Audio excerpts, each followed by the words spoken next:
네, 여러분 안녕하십니까? 한 주 동안 잘 지내셨습니까? 네, 이번 시간에는 그람 양성 막대균 마지막 시간입니다. 자, 먼저 지난 시간에 배운 내용의 이해를 돕기 위해서 간단히 그 내용을 정리해 보겠습니다.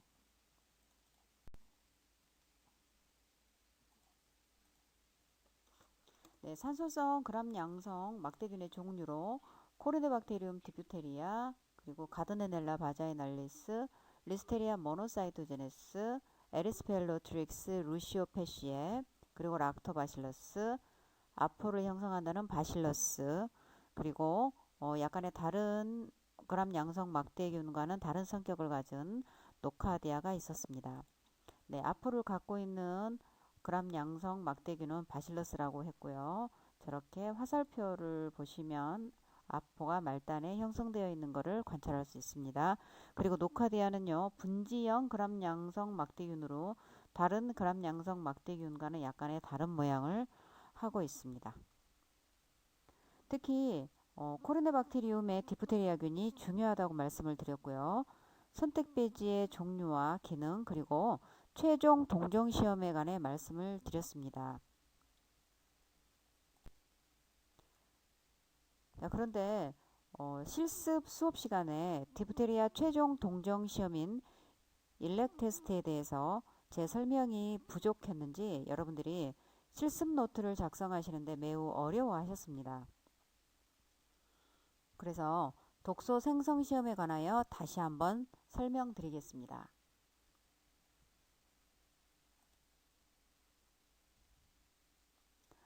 이렇게 항독소가 묻어있는 요가지를,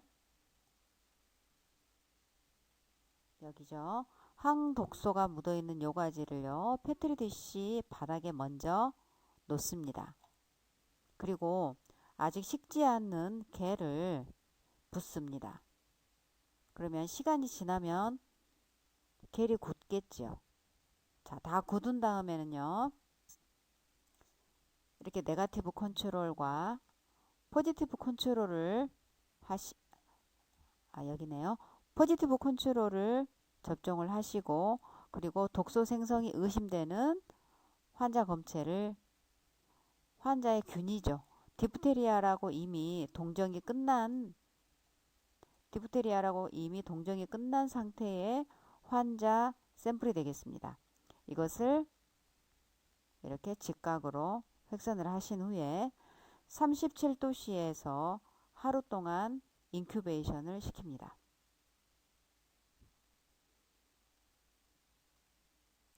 이렇게 했을 때 포지티브 컨트롤과 이 항독소 요가지가 만나는 그 지점에 45도 각도로 이렇게 침강선이 생긴 것을, 약하게 침강선이 생긴 것을 관찰할 수 있으실 겁니다. 그리고 포지티브 컨트롤에도 역시 이렇게 침강선이 이렇게 생겼습니다. 그리고 네가티브 컨트롤에는 생기면 안 되겠죠. 만약에 네가티브 컨트롤에 생겼으면 이 실험 자체가 잘못된 실험이 되고요. 그래서 검사 결과를 신뢰할 수 없다는 뜻입니다. 그래서 네가티브 컨트롤에서는 이렇게 침강선이 안 생기는 것이 맞습니다. 이렇게 여러분들이 실습 노트 정리하실 때 실습책에 이렇게 세균이 어떤 종류인지, 그리고 가운데 이 항독소 요가지라는 거, 이런 거를 다 표시를 하셔야만 여러분들께서 코리네박테리움 디프테리아의 최종 동정 시험인 일렉 테스트를 이해하셨다는 얘기가 됩니다. 만약에 이렇게 표기를 하지 않으시면 그냥 대충 보고 그렸다는 뜻이겠죠.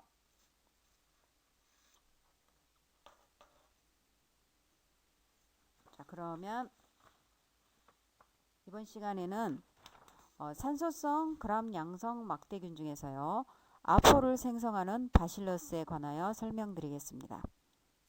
특히 바실러스 속에 있는 이 네 가지 종류를 중점적으로 말씀을 드리겠습니다. 역시 그람 양성 막대균이고요. 조건 무산소성입니다. 그리고 탄저균인 바실러스 안트라시스가 있고요.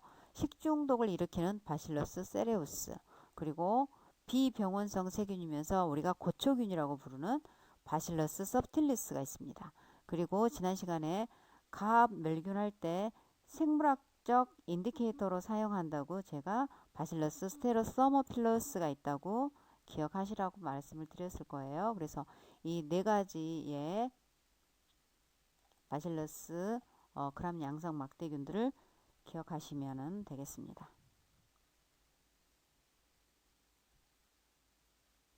그럼 탄저균인 바실러스 안트라시스에 관해 설명드리겠습니다. 여러분 현막이 뭔 줄 아실까요? 현막은 세균을 겉에 싸고 있는 막을 현막이라고 합니다. 그래서 이 되게 현막이 있는 세균들은요, 병원성이 강한 세균들이 많고요. 이 현막이 백혈구의 탐식 작용을 저해하기도 하고, 그리고 그 항생 물질이 세포벽을 통과하는 것도 방해하기도 합니다. 그래서 이 현막을 형성하는 세균들은 되게 좀 병원성이 강한 세균들이 많습니다. 자, 바실러스 안트라시스 탄저균의 일반 성상을 보시면은요, 이렇게 막대균이면서 아포를 생성을 합니다. 그리고 이 막대균이 사슬 모양으로 배열이 돼가지고 사슬 모양의 아포 형성 막대균입니다. 이렇게 쭉 이어져 있다는 것이 특징입니다. 그리고 이 탄저균은요, 운동성이 없고 이렇게 BAP에서 보셨을 때 용혈이 없습니다. 그리고 탄저균임을 알 수 있는 특징 중에 하나가요, 페니실린이 포함된 배지에 접종을 하면 펄처럼, 펄이 뭐예요? 진주잖아요. 연결되어 있는 진주와 같은 이렇게 진주 목걸이처럼 연결되어 있는 이런 콜로니를 보인다 그래서 이걸 보고 스트링 오브 펄즈라고 그래가지고요. 이게 전형적인 탄저균의 배양 배양되어지는 콜로니의 모습입니다. 그리고 여러분 혹시 메두사라고 아시나요?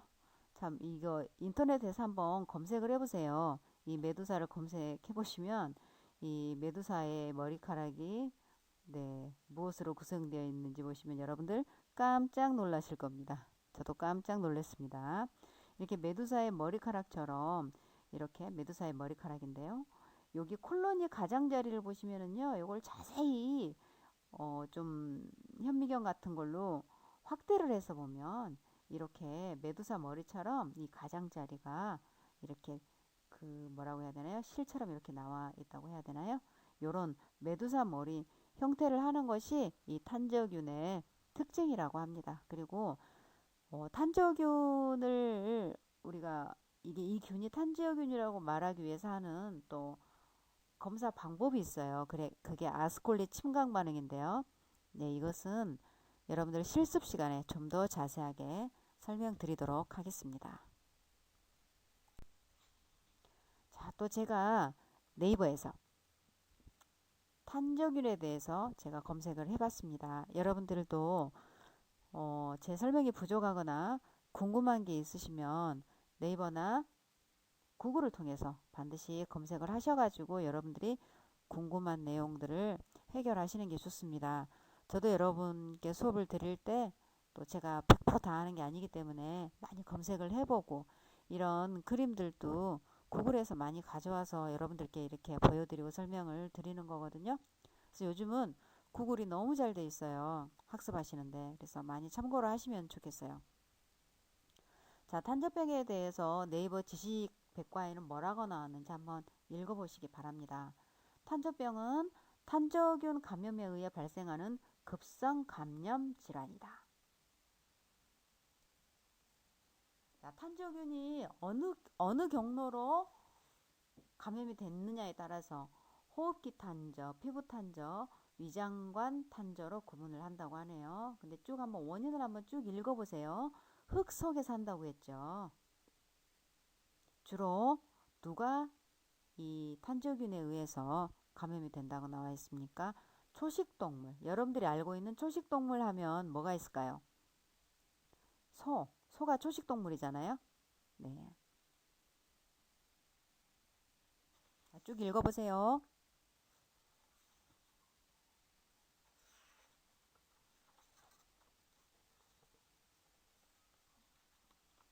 자, 흙 속에 사는 탄저균에 노출되어 발생한다고 하는데요. 주로 초식동물에서 발생하는 질병이지만 사람은 이 탄저균에 감염된 동물을 다루는 과정에서 또 피부나 호흡기를 통해 감염될 수 있고요. 감염되어져 있는 초식동물, 그러니까 소고기 같은 생고기 많이 먹잖아요. 생고기를 먹는 과정에서 감염될 수 있습니다. 네, 생물학 무기로 사용되어질 만큼 아주 위험한 세균이라고 말씀드릴 수 있습니다. 네, 그러면 제가 그 예전에 대학 다닐 때요.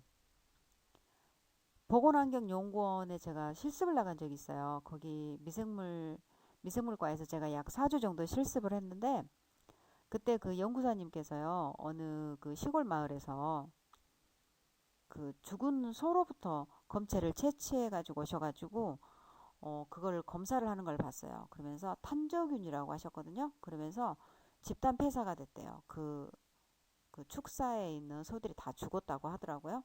그래서 이런 균들이 그 축산 농가에 어떤 경제적인 큰 손실을 가져오기 때문에 다 예방주사를 마칩니다. 예방주사를 맞춰서 소들이 이런 탄저병에 걸리지 않도록 소 비싸잖아요. 비싼 막 몇백만 원씩 하는 소들이 다 죽으면 어떻게 되겠어요. 그러니까 다 예방접종을 시켜가지고 이런 질환에 걸리지 않도록 그렇게 관리를 하고 있습니다. 자, 이렇게 어, 탄저균에 의한 탄저병은요, 인수 공통 질환입니다. 나중에 국가고시에 이런 문제들이 나와요. 다음 중 인수 공통 질환을 일으키는 세균이 아닌 것은 아니면 요즘에 그런 네거티브 문제가 안 나온다고 하니까 다음 중 인수 공통 질환을 일으키는 세균은 이렇게 해가지고 만약에 나오면은요, 여러분들이 만약에 바실러스 안트라시스가 있으면 그것을 고르시면 되겠죠. 자, 다음 슬라이드로 할게요. 다음 슬라이드는 바실러스 세레우스입니다. 바실러스 세레우스도요, 병원성 세균이고요. 그람 양성 유아포 막대균인데 안트라시스와는 다르게 운동성이 있습니다. 그리고 안트라시스에 비해서 어, 아포를 그렇게 쉽게 관찰하기가 힘들어요. 이 세레우스는. 하지만 아포가 있는 그람양성 막대균입니다. 그리고 이 세균의 특징이요. 이 BAP에서 배양을 하면 이렇게 콜로니가 아주 커요. 그 안트라시스에 비해서 콜로니가 크기 때문에 크고 또 용혈이 있기 때문에 안트라시스와는 쉽게 구별이 되어집니다. 하지만 이것만 보고 세레우스다라고 말을 할 수는 없잖아요. 그래서 이 바실러스 속들을 의심이 되는 그러한 콜로니가 보여질 때는 여러분들 그람 염색을 하시겠잖아요.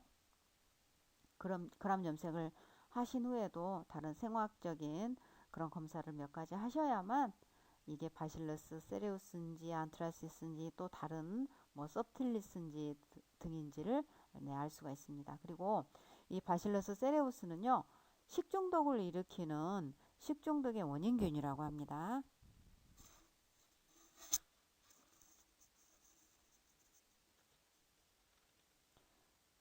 네, 이러한 각 바실러스들을 구별하는 어떤 생화학적인 검사 방법도 실습 시간에 다시 한번 설명드리도록 하겠습니다.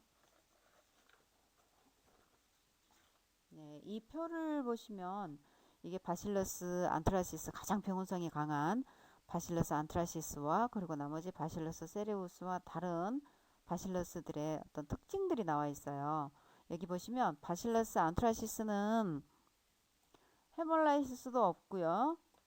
모틸리티도 없죠. 그리고 PEA라는 페닐에칠 알코올 아가가 있어요. 여기서 자라지 않습니다. 근데 나머지 세레우스나 다른 바실러스들은 모두 양성이잖아요. 그래서 이런 검사들을 통해서 바실러스 어떤 속인지를 어떤 종인지를 구별을 하고 있습니다. 바실러스는 여기까지 해서 이론은 마무리하도록 하겠습니다. 그리고요. 네, 그 다음에 노카디아로 넘어갈게요. 처음부터 제가 노카디아는 뭔가 조금 다르니까 따로 설명을 드리겠다 이런 말씀을 드린 적이 있어요. 이제 노카디아도 분류학상은 그람 양성 막대균이 맞아요. 그런데 여러분들 생김새를 조금 보시면은요, 꼭 나뭇가지처럼 이렇게 자꾸 갈라지는 모습을 볼 수가 있어요. 잠깐만요. 여기 이렇게 잘 이렇게 뭐 바실러스처럼 생겼는데 이렇게 삐죽삐죽하니 꼭 나뭇가지처럼 이렇게 갈라지잖아요. 그래서 이 노카디아는요, 분류학상 산소성 방선균에 속합니다. 물론 그람 염색성으로 보면 그람 양성 막대균이 맞아요. 그런데 얘들은요, 액티노마이세테라 그래서 분류학상 산소성 방선균에 속합니다. 근데 이제 생김새로만 봐가지고는 이런 그람 염색성의 생김새로만 봐가지고는 또 무산소성인 또 액티노마이세스라고 있거든요. 또 액티노마이세스하고는 감별이 어렵다고 해요. 그런데 이제 이 산소성이냐 무산소성이냐 서로 그 배양 환경 자체가 다르기 때문에 그 배양 환경을 이용을 하면 또 그렇게 구별이 어렵지는 않습니다. 그리고 이 노카디아의 특징은요. 세포벽에 마이콜릭 엑시드가 있어요. 이 마이콜릭 엑시드는 지질 성분인데요.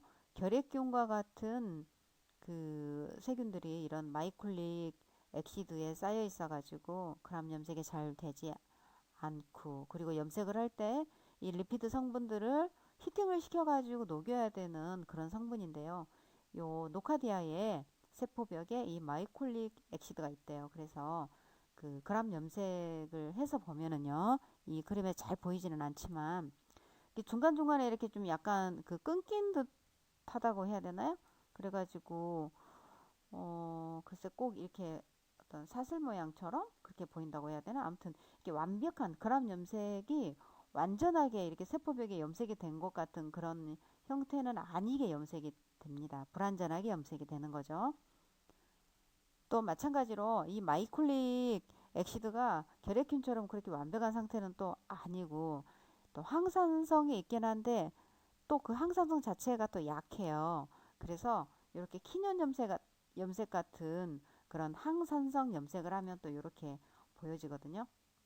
근데 이제 이 노카디아 세균은요, 뒤에 그 병원성에 보시면 아시겠지만 폐에 감염을 일으켜요. 그러면 결국 검체는 뭐가 되겠어요?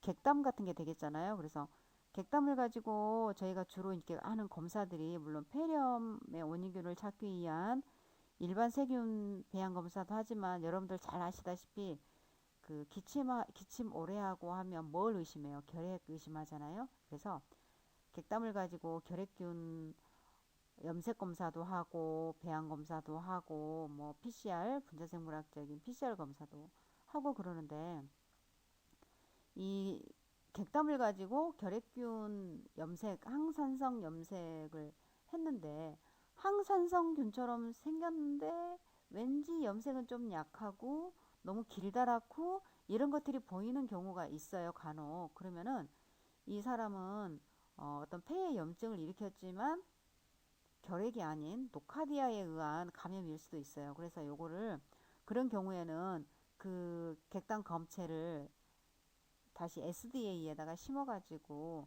그 노카디아에 어떤 특징적인 콜로니가 있거든요. SDA는 뭐냐면 사브로드 덱스트로스 아가라고 그래가지고 진균 배양용 배지예요.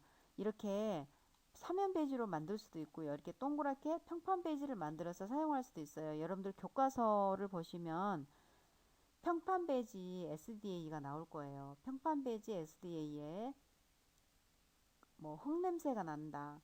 이 특징이 뭐냐면 노카디아의 특징이 콜로니가 약간 거칠게 저런 식으로 노랗거나 크림색이거나 빨갛거나 뭐 노카디아의 그 종에 따라서 다르겠죠.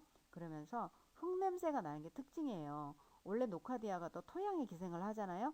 근데 SDA 사브로도 덱스트로스 아가라는 진균 배양용 배지에 배양을 하면 흙냄새가 나는 게 특징이에요. 그래서 이 환자는 노카디아가 나왔다라고 임상에 결과 보고를 해주면 환자 치료에 굉장히 도움이 되겠죠. 그래서 여러분들이 이 노카디아의 일반 성상이나 이런 콜로니 양상 그리고 염색성 등은 잘 알고 계셔야만 네, 한 사람의 참 중요하죠.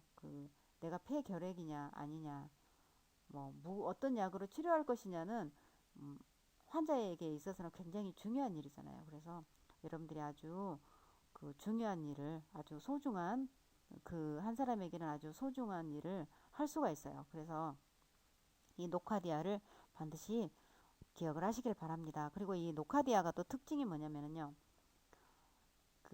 방성균에 대해서 여러분들 한번 검색을 한번 해보세요. 방성균이라고 하면 이 방성균의 특징이 저렇게 그 원래 세균에 속하지만 저렇게 사상형 막대균으로 보이면서 끝에가 분생자가 있으면서 일종의 포자의 일종인데 무성생식을 하게 되는데 이 노카디아는 방성균임에도 불구하고 이 분생자가 없어요. 없는 것이 이 노카디아의 특징이고 또 키년 염색을 하면 이런 항산성 염색을 하면 염색이 저렇게 빨갛게 되어진다는 거죠.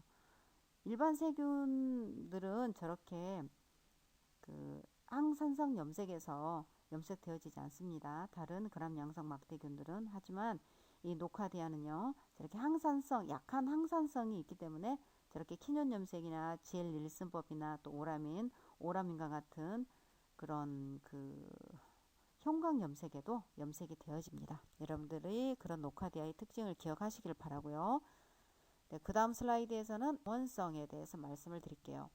이 노카디아는요 면역 부전 환자에게 폐 감염을 일으킵니다. 면역 부전이라고 하는 것은 정상적인 면역 상태가 아닌 거죠. 면역이 아주 약화된 상태를 얘기하는데 어떤 경우에 면역이 약화된 상태일까요? 뭐 암에 걸렸다거나 혹은 내가 어떤 장기 이식이나 골수 이식을 한 상태이기 때문에 면역 억제제를 투여하고 있다거나 혹은 뭐 신부전증이 있다거나 하는 그런 질환들이 있을 경우에 면역 부전이 생기죠. 그래서 이런 환자에게 있어서 아주 면역이 약한 환자에게 있어서 폐 감염을 일으킬 수 있다는 거고 또 이런 면역 부전 환자가 에이즈 환자도 마찬가지죠. 에이즈 환자도 면역 부전 환자라고 말씀드릴 수 있어요. 그래서 그런 환자에게 있어서 폐 감염을 일으킬 수 있습니다. 그리고 주로 서식하는 곳이 토양이잖아요. 그래서